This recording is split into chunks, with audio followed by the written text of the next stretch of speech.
I never expected her to remember my name, let alone everything else. It was a Thursday afternoon, the kind where the sun slants just enough to make the dust in the air look golden, and I was killing time in the coffee shop on the corner. Same place I always went when I didn't want to go straight home.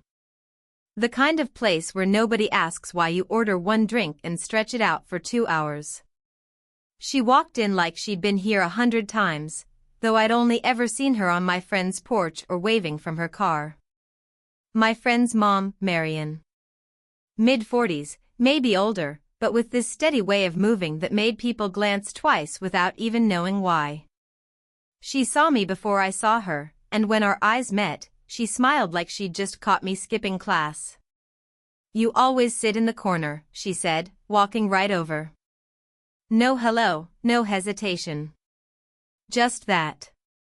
I laughed, too quickly. "Guess I'm predictable." She set her bag down at the table next to mine, not asking if it was free, and ordered her coffee without even looking at the menu. "Black, no sugar." "Same as last time." I remembered because it surprised me, nobody drinks it like that anymore. The barista called her name and she came back, sliding into the seat across from me instead of her own table. Like it was nothing. Like it was the most natural thing in the world. "You always get a cappuccino," she said, eyeing the cup in my hand. "You remember that?" I asked. She tilted her head, just slightly. I noticed things. I didn't know what to do with my hands, so I kept folding the edge of my napkin into tighter and tighter squares. We talked about nothing, traffic, the bookstore down the street, how the weather couldn't decide between winter and spring. But under it all was this pull, the kind you feel more in the silences than the words. Like when she let her eyes linger on me a little too long, or when her fingers tapped against her cup in a rhythm I couldn't quite place. I caught myself staring at her hands more than once. The way she wrapped them around the mug, firm but relaxed, like she knew the weight of things. "You look tired," she said finally, softer than before. I shrugged. "Just, long week." Her gaze held steady, like she could read every unspoken thing I wasn't going to explain. The unsent texts still saved in my phone, the way I sometimes paused in the middle of doing nothing and felt the kind of emptiness that wasn't dramatic, just quiet. "Don't let yourself disappear into that," she said. Then she sipped her coffee like it was only about the week, not something heavier. The clock above the counter ticked too loud. My cappuccino had gone cold. I didn't even notice until she leaned forward and pushed the cup closer to me, like she was reminding me to finish it. "Do you always sit alone here?" she asked. "Most days," I said. She nodded, more to herself than to me. Then she glanced toward the window, as if deciding something. Her reflection in the glass looked softer than the woman across from me, like I was seeing both at once, the neighbor I thought I knew, and someone else entirely. She stood then, slipping her bag over her shoulder. For a second I thought she was leaving without another word. But when she leaned close, just enough that only I could hear, she whispered, almost amused, almost serious, "Don't look back." And then she was gone. I sat there with the folded napkin in my hand, pulse still running faster than it should, wondering if I'd imagined it. Until my phone lit up with a new message.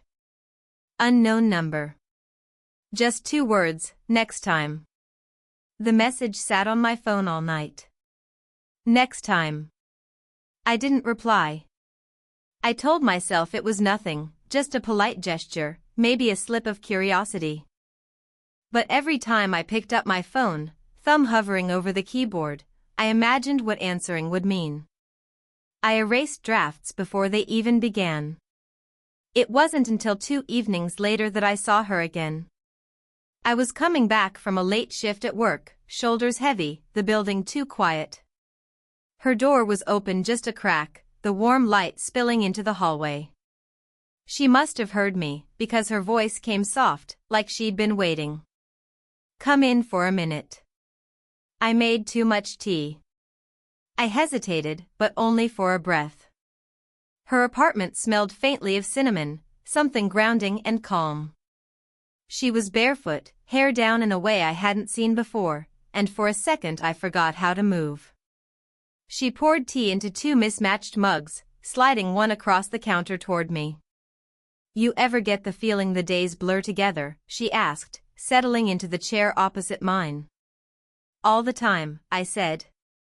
She smiled, almost rueful. "That's what happens when you've lived long enough. Weeks disappear. Years, even. Sometimes I don't know if that's comforting or terrifying." I traced the rim of my cup with a fingertip, heat rising into my skin. "I don't think I've lived enough yet to know the difference." Something flickered in her expression, recognition, maybe. Or caution. We sat in silence for a while. The kind where nothing needs to be filled, but everything is heard. Her eyes kept drifting toward the window, but I noticed she never fully looked away from me. "You know," she said quietly, "when my son first brought you over, I thought you were too polite for your own good. Always waiting to be spoken to." I laughed under my breath. "And you were right." She tilted her head. "Not tonight." I wanted to ask what she meant, but the words caught in my throat. Instead, I watched the way her hand curved around the mug and imagined, for just a second, what it would feel like to rest mine over it. That was the dangerous part, how natural it felt to imagine. 1,000 cautions crowded in, the age, the friendship, the certainty that this wasn't meant to be anything but fleeting. But the warmth of her kitchen, the easy way she looked at me, made it hard to believe in rules. She reached across the table suddenly, brushing a tea stain from the edge of my sleeve. A small gesture, almost nothing. But her fingers lingered a second longer than necessary. Neither of us spoke. I don't know why that moment stayed with me, maybe because it felt like someone finally saw me. When I left, she only said, "Good night." But her gaze followed me to the door, heavy and unspoken, like she was still there even after I stepped into the hall. And I didn't dare look back. The next time I saw her, it wasn't planned. It never was. I was heading out for groceries, headphones in, when the elevator doors slid open and there she was, car keys in hand, hair pulled back, not expecting me either. We both froze for half a second, then stepped inside like nothing had changed. The elevator hummed, the numbers ticking too slow. "You've been scarce," she said finally, eyes on the buttons. "I've been busy." My voice came out thinner than I meant. She nodded, but her hands tightened on the keys, metal clicking soft against her palm. Silence stretched. I wanted to say something, anything, but the doors opened on the lobby and we both stepped out. I thought that was it. But she stopped, turned slightly. "Do you want to come by later?" She cut herself off, shaking her head. "Never mind. It's nothing." I carried that half-sentence around all day. It echoed while I picked up bread, while I stood in line, while I walked back through the rain. That evening, I found myself outside her door without deciding to. She let me in wordlessly, like she'd been expecting it anyway. Music was playing low, something soft and old. She poured me a glass of water before I asked, sliding it across the counter. A practiced motion, but her eyes lingered on me as I took it. We ended up on the couch, side by side but not touching. The TV was on, muted. Some rerun we weren't watching. Her son's picture was on the shelf, younger, grinning with braces. The sight of it made something in my chest tighten. A reminder. A line. She noticed me looking and shifted, almost defensive. "He's away for the week.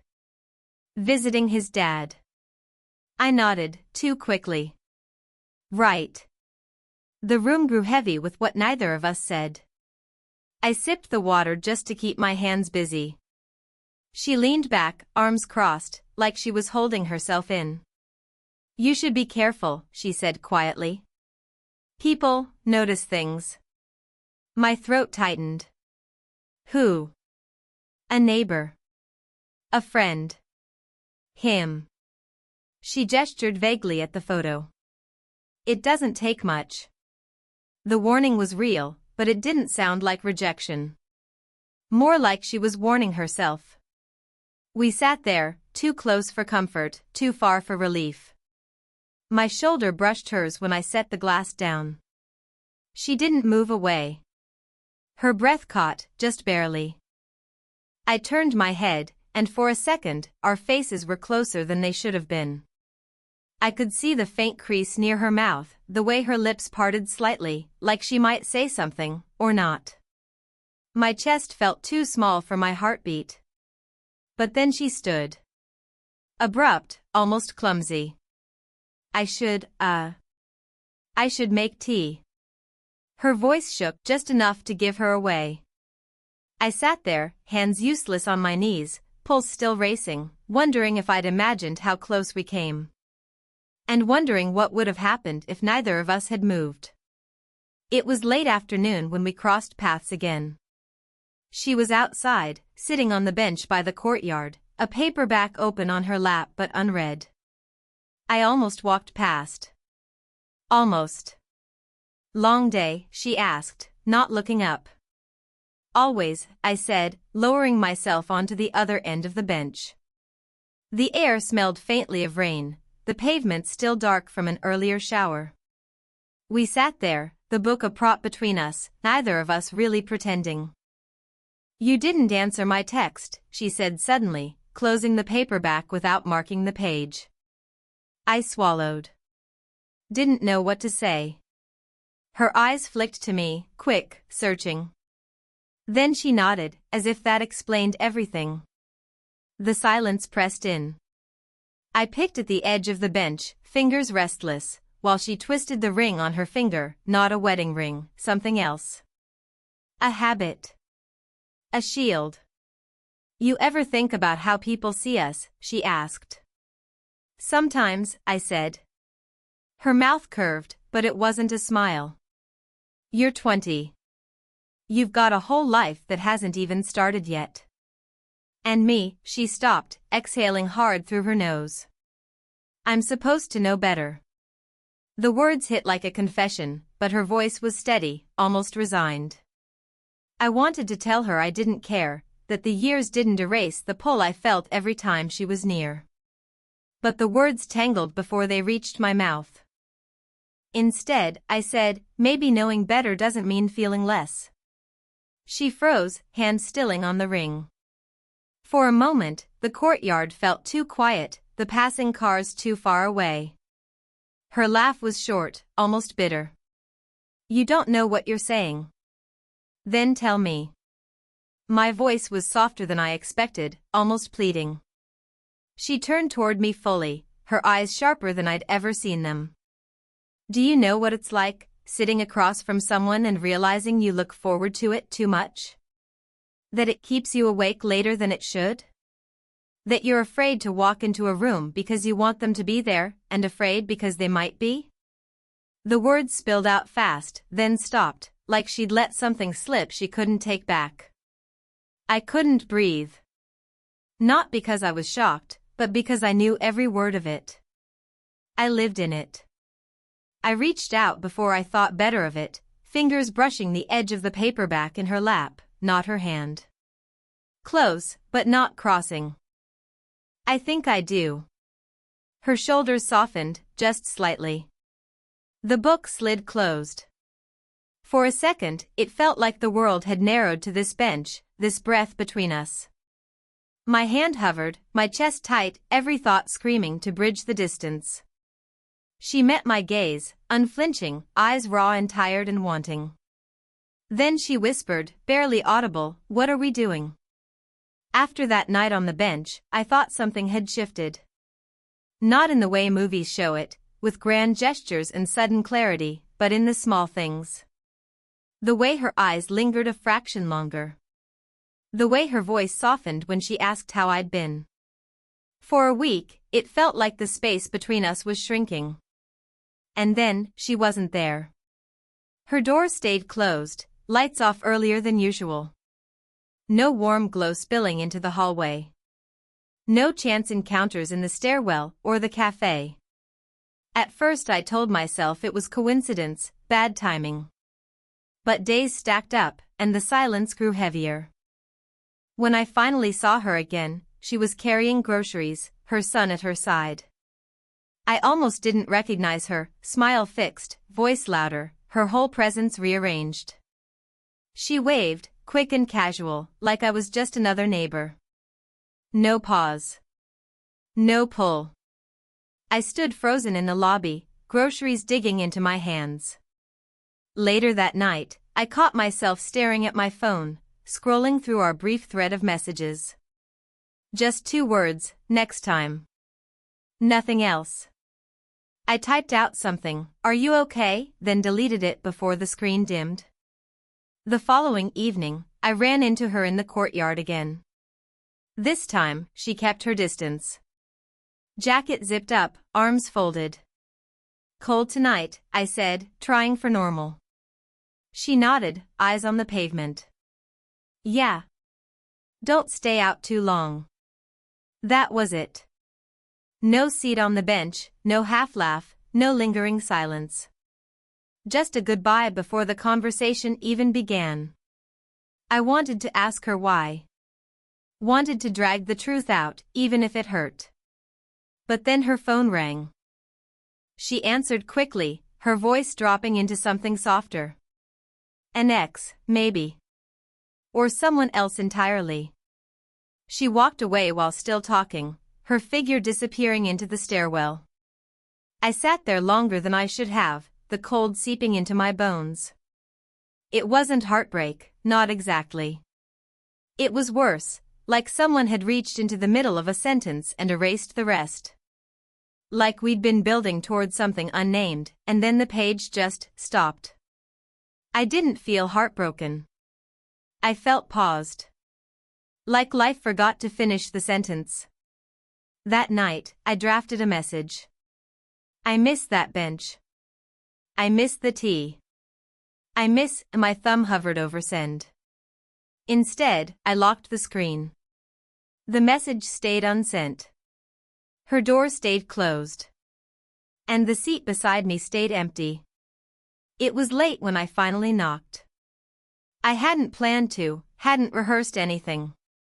I just stood outside her door, heart pounding, until it opened. She looked tired. Hair pulled back, sweater hanging loose, a glass of water still in her hand. For a second, neither of us spoke. Then she stepped aside. "Come in." The kitchen light was dim, humming faintly. We sat across from each other at the table, no tea this time, no excuses. Just air thick with everything unsaid. "I thought you were avoiding me," I said. My voice sounded too loud in the small space. Her eyes lowered. I was. "I thought it would be easier." "Was it?" She shook her head, almost smiling, almost breaking. "Not even close." The silence stretched again, but it wasn't empty. It pressed against us, asking for something. I leaned forward, hands flat against the table, as if grounding myself. "You don't have to explain," I said. "But I need to know if I imagined it. All of it." Her gaze lifted, meeting mine head on. There was no hesitation this time. "You didn't." The words landed heavier than I expected. Relief and fear all at once, like stepping onto thin ice. "Then why pull away?" I asked. She exhaled slowly, fingers tracing the rim of her glass. "Because you're young. Because he's my son. Because people talk. Because," she stopped, pressing her lips together. "Because I wanted it too much." My throat tightened. So did I. Her hand stilled, the glass half turned. A quiet admission hung in the space between us, fragile as glass itself. We didn't move for a long time. Just breathing, just looking, like every small gesture was a decision. Finally, she reached across the table, not all the way, just enough for her fingers to brush the back of my hand. Light, tentative. I turned my palm upward, meeting hers halfway. The contact was nothing and everything. Her eyes softened. "This can't be simple," she whispered. "I know." We sat there, hands barely touching, both of us knowing what we risked, what we couldn't say out loud. But in that moment, none of it mattered. The hum of the refrigerator filled the silence. A car passed outside. And then she smiled, small and worn and real. "Okay," she said. "Not a promise. Not a future. Just a word. Enough." Weeks passed, and nothing dramatic happened. No secrets exposed, no doors slammed. Just life, steady as ever. But little by little, routines changed. I still went to the coffee shop, still sat in the corner with a cappuccino that went cold too fast. Only now, some mornings, there'd be a second cup on the table. Black, no sugar. She never had to ask, I just ordered it.